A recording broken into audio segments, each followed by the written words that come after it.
네, 이번 시간에는 당뇨병과 인슐린이라는 제목으로 공부합니다. 강조해도 지나치지 않은 인슐린. 왜 중요하죠? 이게 혈당을 조절하기 때문에 그렇습니다 라고 학생들한테 얘기하는데, 사실은 혈당 조절이 왜 중요합니까? 라고 물으신다면 할 얘기들이 너무 많아요. 그래서 제가 학생들한테 요거 대사 조절이랑 의미상 같은 얘기예요. 그러므로 중요합니다 라고 주입식 교육을 시키고 흐뭇해 한다니까요. 근데 걔 중에 어떤 학생들이 오셔가지고 저한테 질문해요. 대사 조절 왜 중요해요? 이게 뭐예요? 제가 반문합니다. 인생은 뭐죠? 사랑은 뭐고? 이별은 뭡니까? 할 얘기들이 많잖아요. 대사 조절이 그래요. 그래서 제가 요거 생존이거든요. 대사 조절이라는 게 사느냐 죽느냐의 문제예요. 그래서 중요합니다. 대사 조절이 의미상 뭐예요? 혈당 조절. 중추적인 역할을 하는 호르몬 인슐린. 그러므로 인슐린은 생존에 영향을 미친다라는 얘기예요. 밥을 먹으면은 혈당이 상승합니다. 그쵸? 이 제목이 너무 포괄적이다. 적고 나서 이렇게 시작하다 보니까 너무 두서가 없을 것 같네. 그쵸? 제목을 조금 세심하게, 조금 좀 디테일하게 좀 정했어야 되는데, 쪼개가지고. 어쨌든 시작했으니까요. 혈당이 증가했어요. 밥을 먹었기 때문에 혈당이 상승하면 혈당 조절을 하죠. 인슐린이 베타세포에서, 췌장의 베타세포에서 분비됩니다. 제가 말이 빨라지기 시작했죠. 그러면 조직세포의 인슐린 수용체를 자극하죠. 그러면 혈중에 있는 포도당이 쏙쏙쏙쏙 하고 조직세포로 흡수됩니다. 흡수됐다는 건 조직세포에서 얘를 섭취했다는 거고, 얘 가지고 뭐 한다는 거예요? 에너지 만든다는 거예요. 에너지를 왜 만드는데요? 생존하려고. 그러므로 포도당이 흡수되지 않잖아요? 조직세포가 죽어요. 사실은 죽는데 그러지 말라고 지방을 분해합니다. 특히 간에서 지방을 많이 분해해요. 그래서 포도당을 대용합니다. 한마디로 포도당 짝퉁을 만드는 거예요. 그래서 살아가요. 근데 짝퉁을 만들다 보니까 대가를 치러요. 그 대가의 부산물이 뭐냐면 케톤이라는 거예요. 케톤. 간에서 케톤을 생산하긴 하는데 어떤 상황에서? 포도당 흡수가 안 되는 상황. 왜 안 됐어요? 인슐린 분비가 안 되거나, 그런 걸 제1형 당뇨라고 하는 거죠.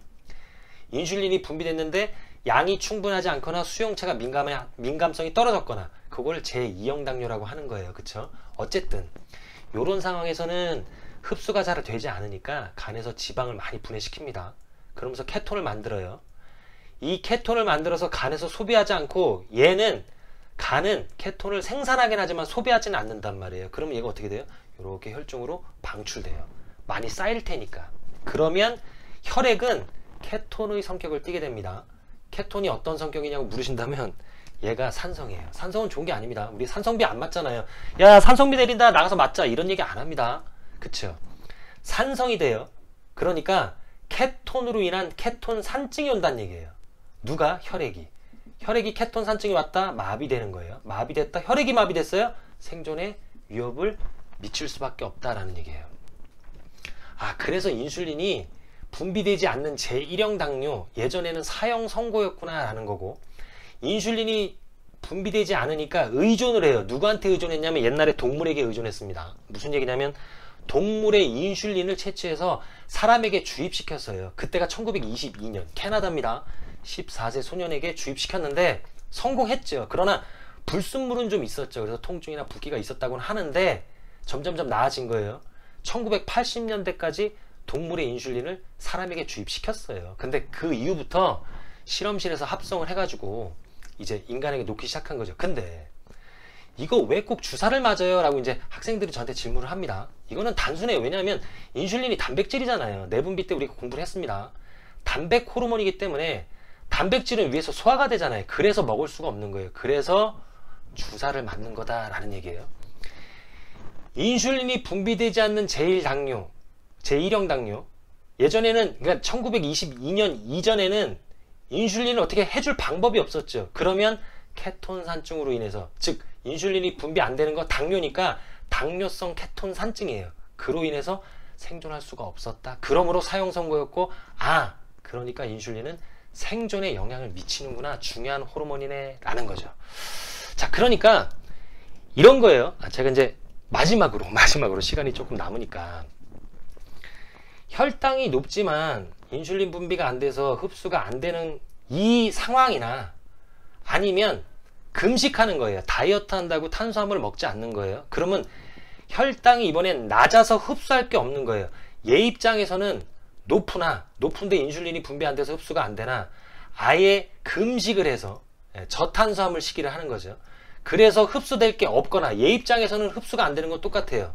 그러면 케톤산증이 올 수 있다. 그러니까 다이어트는 운동으로 하시고 너무 식단 조절을 너무 극단적으로 하지 않았으면 좋겠고, 그죠?